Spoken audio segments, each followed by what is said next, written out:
ओम श्री नारायणाय नमः। नमो राघवाय। ध्रुव वंश का वर्णन, राजा अंक का चरित्र। सूत जी कहते हैं, हे शौनक, मैत्रेय जी से ध्रुव चरित्र सुनकर विदुर जी ने पूछा, हे भगवत परायण मुने, ये प्रचेता कौन है? किसके पुत्र थे? किसके वंश से पैदा हुए? जिनके यज्ञ में नारद जी ने ध्रुव को चरित्र सुनाया था।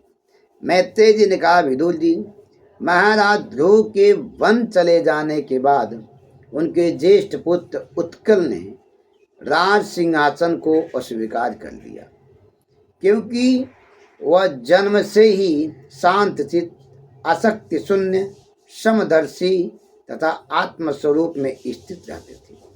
कुल के बड़े बूढ़े मंत्रियों ने उन्हें मूर्ख और पागल समझकर उनके छोटे भाई भ्रमी के पुत्र वत्सर को राजा बनाया। वत्सरम भूपति चक्रुल वीवान संभ्रमे सुतम। वत्सर की प्रेयसी भार्या सवर्ती से पुष्पाण आदि 6 पुत्र हुए। पुष्पाण के भी 6 पुत्र हुए, उत्पन्न हुए,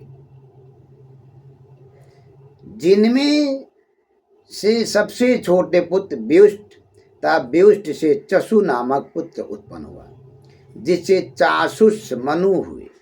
चासुष मनु के पुरु, कुत्स, धृतधुम्न आदि 12 पुत्र उत्पन्न हुए। इनमें से सबसे छोटे पुत्र उल्मुख की भार्या पुष्करी से अंग, सुमना, ख्याति, कतु, अंगिरा और गय से 6 पुत्र हुए। इनमें से प्रथम पुत्र अंग की पत्नी सुनीता ने बेन को उत्पन्न किया। बेन का अर्थ है बेनति सिद्धति जनान, जो दूसरों को दुख देता है वह बेन है। बेन बड़ा अत्याचारी एवं क्रूर था, जिसकी दुष्टता से तंग आकर राजा अंग घर छोड़ के चले गए। अंग सदाचारी थे, बेन दुराचारी था। बेन के शासन में प्रजा दुखी हो गई। ऋषियों ने अपने हुंकार से बेन को मार डाला। राज में अराजकता फैल गई। तब ऋषियों ने बेन के 100 से दक्षिण बाहु का मंथन किया, जिससे भगवान के अंश राजा पृथु का आविर्भाव हुआ। जातो नारायणासेन पृथुरादक्षितीश्वरः। विदुर जी ने पूछा, सदाचारी राजा अंग का पुत्र बेन दुष्ट क्यों हुआ और उसे ऋषियों ने अपनी क्रोधाग्नि के हुंकार से क्यों मार डाला? कृपया संदेह का निवारण करें। सूत जी बोले, एक बार राजर्षि अंग ने अश्वमेघ यज्ञ का अनुष्ठान किया।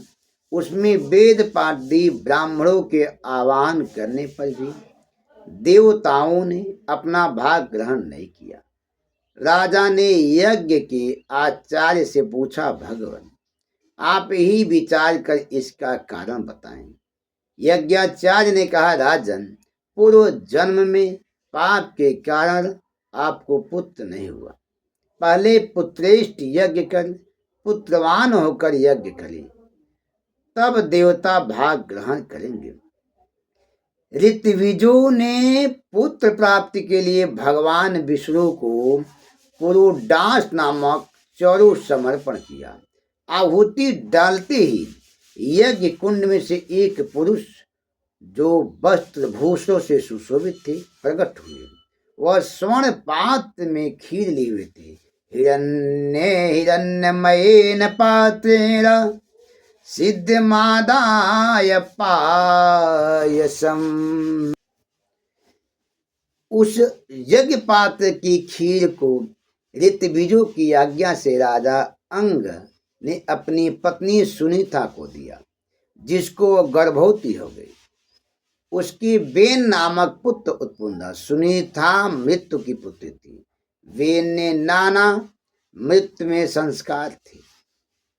वेन में नाना मृत्यु के संस्कार थे, इसलिए वो क्रूर प्रकृति का हुआ। वेन बाल्यावस्था से ही क्रूर स्वभाव का था। वन में जाकर दीन दुखियों को सताता था, बच्चों को मारता था। उसकी मुखाकृति भयानक थी। राजा अंग उसके अत्याचारों से दुखी हो गए। वह आधी रात के समय से ही अपनी पत्नी सुनीता को सोती हुई छोड़कर घर से चले गए। हित्वा गतो वेन शुभम प्रसोप्ताम। प्रातः काल होने पर मंत्रियों ने राजा को बहुत ढूंढा, पर कुछ भी पता नहीं चला।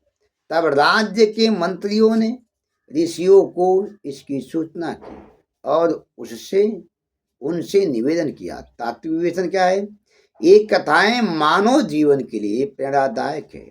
जैसे खेत में बोने से गेहूं और भूसा दोनों मिलते हैं, इसी प्रकार भगवान की ओर चलने पर यहाँ भी सुख समृद्धि पूर्ण जीवन प्राप्त होने के साथ साथ सदगति भी हो जाती है।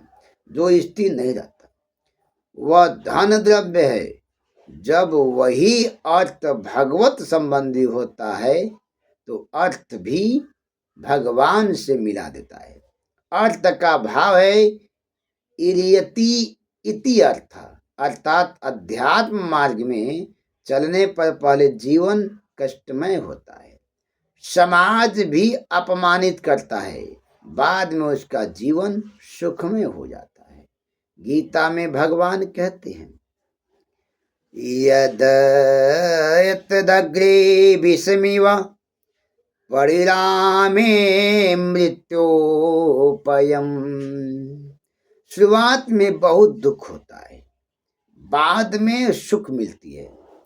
सारे कार्य परमात्मा के अधीन है। मनुष्य कुछ भी नहीं कर पाता है। मनुष्य का काम सिर्फ प्रयास करना है। मनुष्य कुछ बोल अगर निकलता है आवाज तो ही परमात्मा ही करता है। इसलिए किसी प्रकार की न शोक करो न किसी प्रकार सुखी। जय श्री राम। राधे राधे। कल हम लोग चलेंगे अत्याचारी बेन का ऋषियों द्वारा वध और उससे निषाद की उत्पत्ति होती है। निषाद की उत्पत्ति कहाँ से हुई, कैसे हुई, इस पे कल चर्चा हुई। जय श्री राधे राधे।